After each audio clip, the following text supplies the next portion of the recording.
Welcome to today's deep dive. If you've ever looked in the mirror, caught sight of a coarse, wiry silver hair catching the light, and, felt that familiar sinking feeling. That feeling that your body is just inevitably aging. Right, exactly. Well, you are going to want to pull up a chair for this one. Today, we are unpacking a fascinating presentation by Dr. William Lai. It's a really incredible set of insights. It is. We're looking at a huge stack of sources, clinical studies, and his own insights that completely reframe something we all thought we understood. Yeah, the mission today is to dig into the actual biology of why we go gray. And more importantly, what the science says we can actually do about it. Because the core premise of our source material today is, well, it's going to blow your mind. It really challenges the standard narrative. Absolutely. The overarching message here is to stop believing the lie that gray hair is just bad genetics or a one-way ticket to getting old. Right, because for millions of people, that silver hair is actually a biological signal. A distress signal. Yes, it is a sign of starvation. Your hair follicles are literally starving for specific nutrients to keep their color alive. Which is such a radical shift in perspective. Instead of seeing gray hair as a failure of your youth, the science suggests we need to see it as a flag. Your body is frantically waving. To understand this, we have to look at the medical context first. There's a term for this phenomenon, which is achromotrichia. Achromotrichia. Right. Essentially, it means the pigment factory in your hair has shut down. So when you are young, you have these incredibly active stem cells in your hair follicles. They're called melanocytes. And those are the cells responsible for actually coloring the hair, right? Exactly. You can think of them as specialized factory workers. Yeah. They are working overtime to inject pigment into every single strand of hair that grows out of your scalp. But as we age, I think a lot of people just assume those cells die off. And that's why the hair turns white. That is the assumption, yeah. But the research Dr. Lee presents shows that they don't always die right away. They just go dormant. They go dormant, or they become severely damaged by oxidative stress. Basically, the raw materials they need to build that color just aren't showing up to the factory anymore. Okay, let's unpack this. Because if the factory workers are just sleeping or, if they're just lacking materials, that implies a level of reversibility. It does. That means we can wake them up. We can restock the factory, and that's what we are focusing on today for you.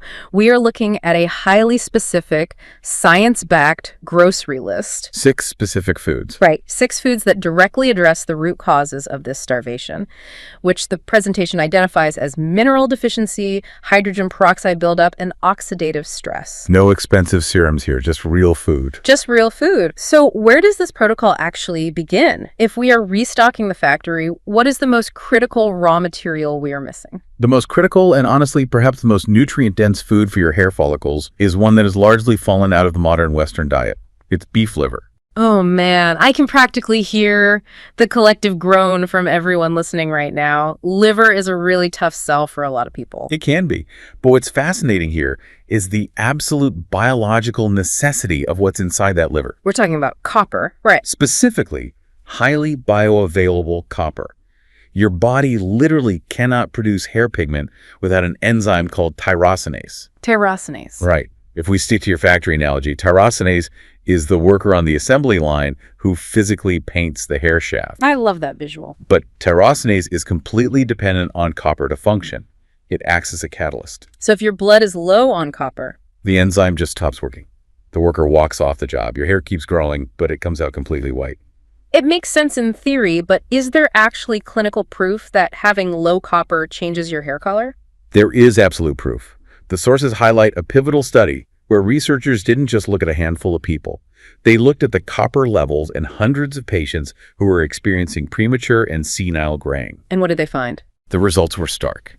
They found a direct, statistically significant correlation between low serum copper levels and the severity of the graying. Meaning the less copper they had in their blood, the whiter their hair was? Precisely. You see, the modern diet is packed with muscle meats, chicken breasts, lean steaks. But we've almost entirely stopped eating the organ meats where all that vital copper is stored. So we are effectively starving our pigment enzymes of the exact mineral they need to operate. We really are. Dr. Lee uses an analogy for this that is just perfect. Imagine your hair follicle is a printer You've got plenty of paper, that's the physical hair growing out of your head, but you've run out of black ink. And beef liver is the ink cartridge. Exactly. The good news for you, especially if you hate the taste of liver, is that you don't need to eat a massive plate of it like a steak. In fact, it's so potent that you really shouldn't. Just a small amount is enough. Right, it's just 4 ounces once a week. That gives your body a massive dose of bioavailable copper that it recognizes and uses immediately. And for those who really struggle with the culinary experience of liver, grinding it up and mixing it into a heavily seasoned dish completely masks the flavor. Like a bolognese sauce or a meatloaf. Exactly. The tomatoes and herbs hide the taste, but your digestive system still extracts that vital copper. Your hair follicles still get the ink they need, but a lack of copper is only one piece of the puzzle. The source material details a completely different mechanism that causes gray hair, and it honestly sounds like something out of a science fiction movie. It is pretty wild. We are apparently bleaching our own hair from the inside out. We are. This is a crucial mechanism, particularly for seniors. It might shock you to learn this, but your body naturally produces hydrogen peroxide. The exact same chemical compound in that brown bottle under the bathroom sink. The stuff you use to bleach stains or disinfect cuts. The very same. It is a natural metabolic byproduct. Your cells just generate small amounts of it all the time during normal cellular respiration. Which is wild to think about. I think most of us assume our hair is just fading, not being actively chemically bleached. How is the body supposed to handle that? When we are young, our bodies produce a specific enzyme called catalase. Its entire biological purpose is to seek out that hydrogen peroxide bleach and break it down. Break it down into what? Into completely harmless water and oxygen before it can do any damage. But as we age, our natural catalase production drops significantly. So the bleach doesn't get broken down efficiently anymore. Right. It builds up in the hair shaft, and it quite literally strips the color away. Is this a widely accepted theory in dermatology? It's beyond a theory at this point. The source points to groundbreaking research from the United Kingdom. They uncovered this exact mechanism at the cellular level. Wow. They found that what the medical community has traditionally called senile graying isn't just cells dying of old age. It is largely a result of massive, localized oxidative stress. Caused by the accumulation of hydrogen peroxide. Exactly. Specifically because of those plunging catalase levels in the follicle. So we have a chemical attack happening. Every single morning, our biology is essentially washing our hair in bleach. That's a very accurate way to put it. So if we are bleaching our hair from the inside, how do we shut that process down? Is there a way to naturally boost that catalase enzyme to fight back? There is, and it requires specific micronutrients. This brings us to the second food in the protocol. Almonds? Almonds. They contain copper and vitamin E, but more importantly, they are an absolute powerhouse of zinc and manganese. And why are those two so important? Your body desperately needs these two minerals because they act as essential cofactors. Without them, you cannot synthesize catalase or another crucial antioxidant enzyme called superoxide dismutase. Wait, superoxide what? Superoxide dismutase. It's an incredibly powerful antioxidant enzyme your body makes. Together with catalase, they act as a cleanup crew. Scrubbing out the bleach? Yes, scrubbing out the bleach and neutralizing the oxidative stress before it can destroy the pigment. But you have to give your body the zinc and manganese to build that cleanup crew. So basically, almonds are the bleach neutralizers. But there's a highly actionable tip here for you, especially if you are a bit older. Yes, the digestion aspect. Right. Seniors often naturally produce lower amounts of stomach acid. That makes raw nuts, which are dense and fibrous, really hard to digest. If you just eat them raw right out of the bag, you might not actually absorb those crucial minerals. The bioavailability is severely compromised, yes. So the trick is to soak a handful of almonds in a glass of water overnight. It activates their natural enzymes, breaks down some of the phytic acid, and makes the nutrients incredibly easy for your digestive system to absorb. It's such a simple step. It really is. You just swap out an afternoon cookie for some soaked almonds, and you are actively giving your body the tools to neutralize the bleach in your hair. Exactly. But this raises an important question regarding the logistics of all this. Let's hear it. You can consume the copper, the zinc, and the manganese, but how do those nutrients physically travel from your stomach all the way up to the tiny follicles on your scalp? We have to talk about fuel delivery. We have to keep the blood flowing. Which brings us to the third food on our list, nutritional yeast. This is a critical piece of the puzzle. You cannot have healthy hair without robust blood flow delivering oxygen and nutrients. Nutritional yeast is pretty famous in vegan and vegetarian circles as a cheese substitute, but based on the science, it belongs in everyone's pantry. Primarily because we are targeting a very specific deficiency here, vitamin B12. B12. Yes. Here is the physiological reality of aging that we cannot ignore. Over time, our stomachs start producing less of a specialized protein called intrinsic factor. So our stomach's actual ability to absorb nutrients physically changes. Dramatically. Intrinsic factor is a protein that binds to vitamin B12 in the stomach so it can be absorbed in the intestines. Without enough intrinsic factor, your ability to absorb vitamin B12 from your food diminishes drastically. Even if you eat a lot of meat. Even then. And the medical community actually acknowledges this connection to hair color, right? A B12 deficiency is one of the leading causes of premature gray hair that doctors widely admit is completely reversible. They do. The mechanism is fascinating. When you are low on B12, your body's overall DNA production slows down. It's a systemic slowdown. And when that happens, the rapidly dividing cells in your body are the ones that suffer the consequences first. Hair cells are some of the fastest dividing cells we have. The source points to a clinical study that highlighted cases where patients were going gray, but after identifying and correcting a severe vitamin B12 deficiency, They experienced actual repigmentation of the hair. the natural color literally grew back. I love that. Think of your blood vessels as a massive network of highways delivering building supplies to the construction site on your scalp. That's a great way to visualize it. B12 is the fuel for those delivery trucks. If the trucks run out of gas on the highway, construction stops. The pigment never arrives at the follicle. Nutritional yeast is that fuel. It's usually heavily fortified with B12. And it has this great savory umami flavor, and it's so easy to use. Just 2 tablespoons a day sprinkled on popcorn, stirred into a soup, or tossed over roasted veggies ensures your delivery trucks are running on a full tank. If we connect this to the bigger picture, it leads us directly into the environment all these nutrients are entering. The gut. Yes, because you can eat all the liver, the soaked almonds, and the nutritional yeast in the world. But if your gastrointestinal tract is compromised, it is entirely useless. The trucks aren't just running out of gas, the roads are completely washed out. Exactly. This brings us to fermented foods, specifically sauerkraut or kimchi. Here's where it gets really interesting, because we're talking about the gut-skin axis. We hear a lot about gut health, but how does it specifically relate to the hair on our heads? It comes down to systemic inflammation and the triage system of the human body. As we age, our gut lining can become permeable. What is often colloquially called leaky gut. Right. At the same time, the diversity of our microbiome, all those helpful bacteria, begins to shrink. This combination triggers widespread systemic inflammation. The body essentially thinks it is under constant low-grade attack. And when the body is under attack, it shifts its priorities. Exactly.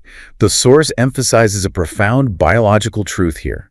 When your body is inflamed, it prioritizes survival over vanity, period. It enters a state of triage. It will immediately stop sending vital nutrients, blood flow, and energy to peripheral tissues like your hair, skin, and nails. It hoards those resources to protect your core, your heart, your lungs, your brain.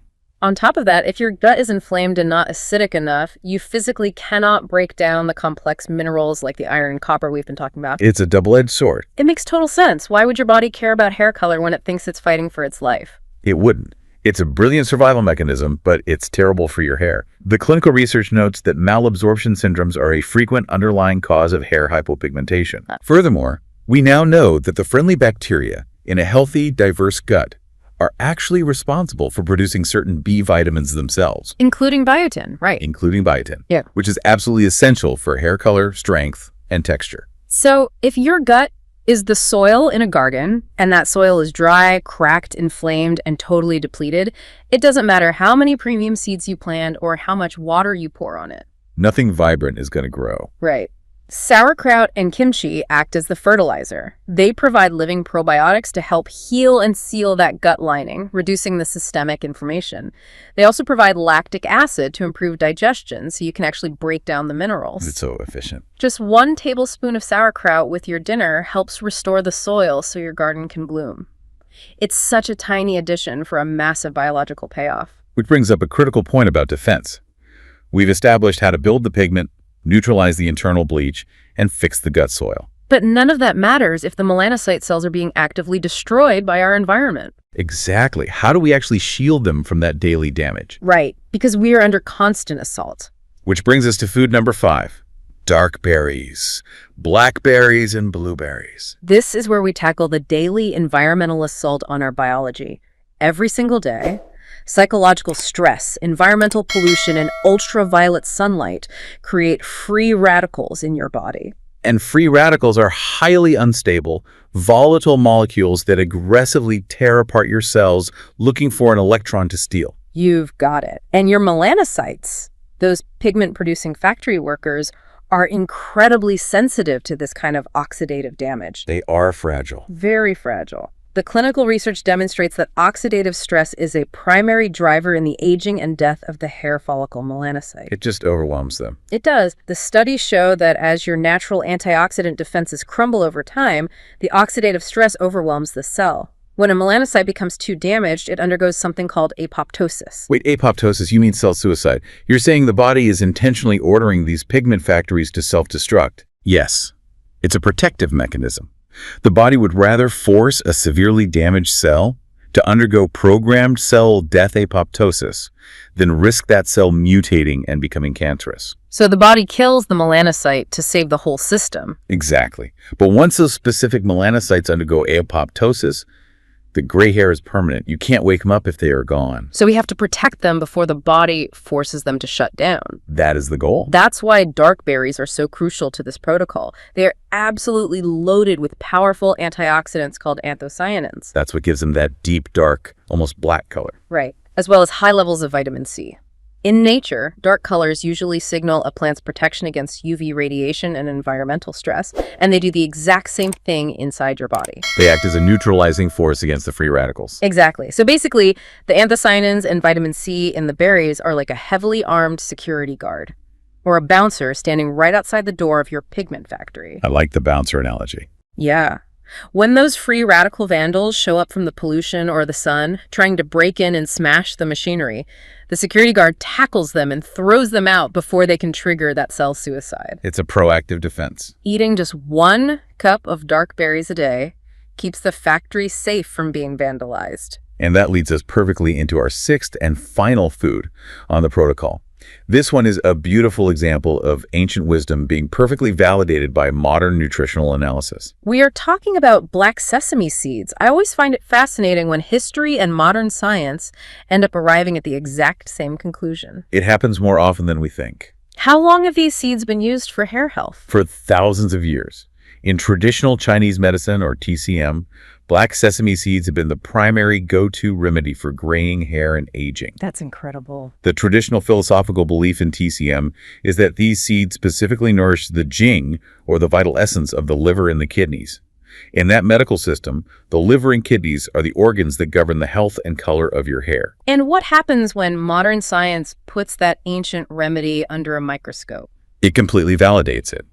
We now know that black sesame seeds are incredibly dense in highly bioavailable iron, zinc, and healthy polyunsaturated fats. Just a perfect little package of nutrients. Research has analyzed the role of micronutrients in various hair disorders, and their findings strongly reinforce that deficiencies in iron and zinc are frequently and directly associated with pigment loss and hair thinning. And it's interesting to note that the seeds themselves have that dark melanin pigment, which contains antioxidants thought to have a specific affinity for our own human pigment systems. That's a remarkable synergy. Dr. Leah compares black sesame seeds to tiny spare batteries for your hair follicles. If you keep the batteries fully charged with bioavailable zinc and iron, the light your natural hair color stays on. The preparation is easy too. Super easy. You just lightly toast them in a dry pan for a few minutes to release their natural beneficial oils, and then sprinkle them over salads or stir fries for this wonderful nutty crunch. It is a remarkably elegant protocol when you step back and view it holistically. We aren't just treating a symptom. We are addressing the entire biological supply chain. Okay, so what does this all mean? We've got beef liver supplying the copper ink, soaked almonds to scrub out the peroxide bleach, nutritional yeast to fuel the delivery trucks with B12, Sauerkraut to heal the gut soil. dark berries to act as a security guard against cell suicide, and black sesame seeds as spare batteries. That's the complete list. But I really want to manage your expectations here. This protocol is a marathon, not a sprint. It takes time. Human hair grows very slowly, only about half an inch a month. You aren't going to wake up tomorrow, look in the mirror, and see changes at the ends of your hair. No. You have to watch the roots. Exactly. You need to stick with this nutritional protocol for at least 3 to 6 months to see the physical shift in the new growth coming out of the scalp. Patience is key. And while seeing your natural color return to the roots is an incredible, visible bonus, it's vital to realize that it is just a symptom of the true reward. The healing of the whole system. Exactly. When you flood your body with these dense, targeted nutrients and heal your gut, you are going to feel a profound shift systemically. Your energy will return, that stubborn brain fog will lift, and your skin will begin to glow. The repigmentation of your hair is merely the visible evidence of a body that is healing from the inside out. You have the power to influence how you age. It is not entirely up to fate or genetics. It is heavily influenced by what you choose to put on your fork every single day. It's about taking back control of your biology rather than just accepting the decline. It is. And this raises an important question, a genuinely provocative thought to explore on your own as we wrap up today's deep dive. Let's hear it. We've established today that gray hair is a profound biological distress signal. It is your body's check engine light, warning you of internal oxidative stress, nutrient malabsorption, and mineral starvation. A warning sign we are actively ignoring. Worse than ignoring. Given what we now know about this distress signal, what are the long-term consequences of our society's absolute obsession with covering it up with chemical dyes? Oh, wow. Think about it. We are taking a scalp that is already screaming about severe oxidative stress and cellular damage, and we are dousing it in harsh, toxic chemicals every 4 to 6 weeks. That is a terrifying thought when you frame it like that. Are the toxins in those commercial hair dyes actually seeping into the scalp and exacerbating the exact oxidative stress our hair was trying to warn us about in the first place? Adding fuel to the fire. Precisely. By chemically painting over the warning light, are we accidentally throwing gasoline on the very fire our bodies are desperately begging us to put out? Are we blinding ourselves to the signals while making the underlying problem so much worse? That is a staggering thought to end on. That is something to seriously think about the next time you're sitting in the salon chair or looking in the mirror. Thank you for joining us on this deep dive. Keep learning, keep questioning, and keep nourishing your body. We'll see